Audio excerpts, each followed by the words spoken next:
So if you sell something on the internet and you're between 0 and 100 million, that's our sweet spot. Is that we don't work with the enterprise, we work with the little guy. Our goal is to sort of bring enterprise level tooling to the early stage e-commerce business owner and help them grow predictably and profitably. So that's our sweet spot. We don't work in B2B. We don't help you sell air conditioning or services, but if you're selling something on the internet and you're in sort of that early to mid-market stage, we want to help. What kind of problems do you often have clients showing up with that you're helping them solve those problems?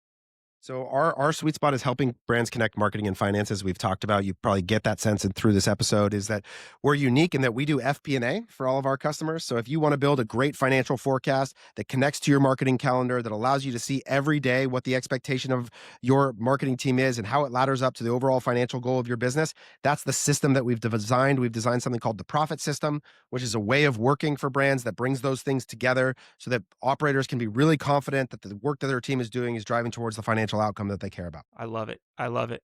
I will mention to the audience, over the years I've probably hired and fired 15 to 20 agencies.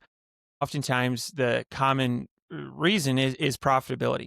When I'm running a business, I want to put a dollar into the machine and get a dollar 20, dollar 30 back. So yeah, I love that you're profit first. That's absolutely great. So to wrap things up, we have something called the fire round. It's 4 questions we ask everybody at the end of the interview. You ready? All Let's right. do it. Yep. What's your favorite book? This one right here. It's called The Carrot Seed. It's a kid's book, and I think it's the best book on entrepreneurship ever written. I'll add that to I've got a 5, 3, and 1-year-old. So Perfect. Get them yeah, started early. awesome. What are your hobbies? I coach my kids. I have twin boys that are 11 and a daughter that's 8, and it is my current joy to figure out and learn how to be a coach. It is so different than being a player. I was not good at it when I started, and I'm trying really hard to be good at it. But man, this feels like just such a precious time of life with them. I can feel them moving away from me towards their friends. I feel like I have this very narrow window that I'm never going to get back the rest of my life. And so much of my mind and energy is occupied by that challenge outside of my day-to-day work. It's outstanding. What is one thing you do not miss about working for the man? It's funny. I don't know that I ever had an experience that I would call too much working for the man because, again, the closest example was probably, honestly, the New York Yankees felt very corporate to me, oddly enough. And there was a lot I learned about that process, learning what it meant to be inside of a business that cared about money. But I have always greatly appreciated the freedom I have to take ownership and responsibility for all my problems and outcomes. And there's something really empowering about that I don't ever feel that I'm stuck. I feel like I make mistakes and I screw things up, but at the end of the day, I have immense autonomy to change it. And if something doesn't work or I don't like my life, I get to decide to change it. If my wife needs me to pick up the kids at 3, or if I have to stay home with them, I get to do that.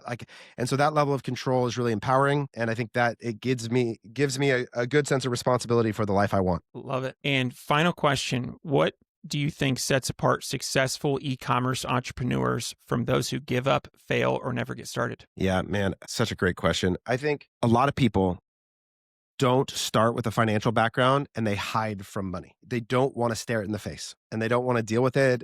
They would prefer, they have these stories they'll tell themselves about, I'm not this, I'm not a finance person, I'm not an operations person. And if you decide to be an e-commerce in particular is one of the hardest financial businesses in the world. I think that you have to decide and tell yourself today that you are a finance person. Starting right now, you are a finance person. And here's the thing, you can do it. Marketing attribution is more confusing than a P&L. You can figure it out. And if you embrace that, you can actually get a really clear understanding about how that business model works and how you can make it work for you. I see so many business owners that are even doing $50 million in revenue at 20% EBITDA that are broke, that have never been able to make their business produce cash for them. Really, no liquidity at all. And that is the danger of e-commerce. And so learning how to make it make you money, put money in your pocket is a real skill that you should embrace.